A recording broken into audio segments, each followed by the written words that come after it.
Reverend Cameron made his debut during last week's Thursday Thought. He was a birthday gift that Kelsey got me while I was still in seminary. Are there still personalized bobblehead Groupons out there? You might want to check.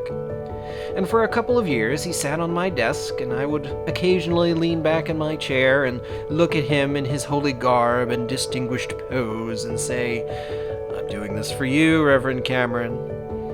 It was sort of a motivational sculpture, reminding me of the ultimate goal when I was frustrated with things like coursework or writing papers, and staring at what seemed like an impossibly long journey towards graduation, and then even after that, ordination.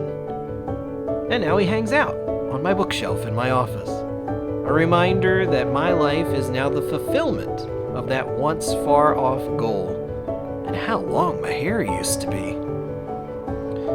I wonder how many of our lives are in some way the embodiment of goals and visions that we had once only hoped for. It can be a good centering practice to prayerfully take time to reflect on the journey that has been and where God's presence has helped us along the way. Somewhat like the examine prayer, but on a longer timeline. It's good to have a life examine once in a while. And how encouraging it is to know and witness how far we can come and what we can accomplish with God's help. Perhaps even more worth reflecting on, though, are the places in our lives that are definitely not the manifestation of our prior dreams and goals. Maybe because we tried and failed.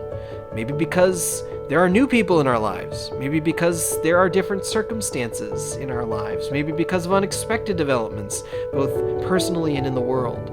Maybe because we didn't dream big enough. There's this picture that Kelsey painted in our boys' room. And it is a picture of a train going up a steep hill. And it says, "I can do hard things." Surely, we may not always feel like we are progressing forward in our lives.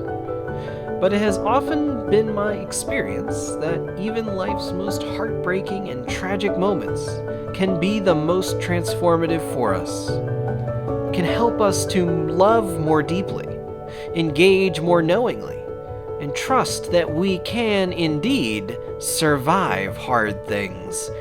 Something resurrection.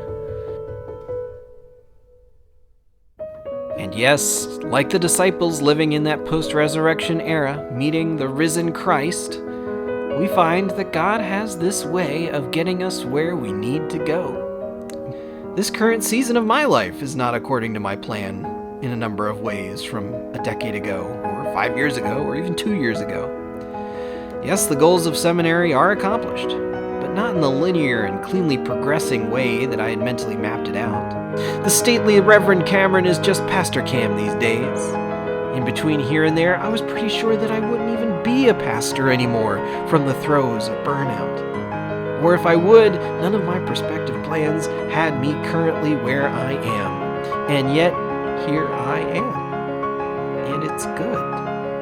And even in the unexpected turns and destinations in life, there is contentment, there is love, there are new lessons to learn. It's good to have goals. It's better to know that they aren't the end-all be-all of our existence. But the best of all is that God is with us, no matter where we are in life's journey.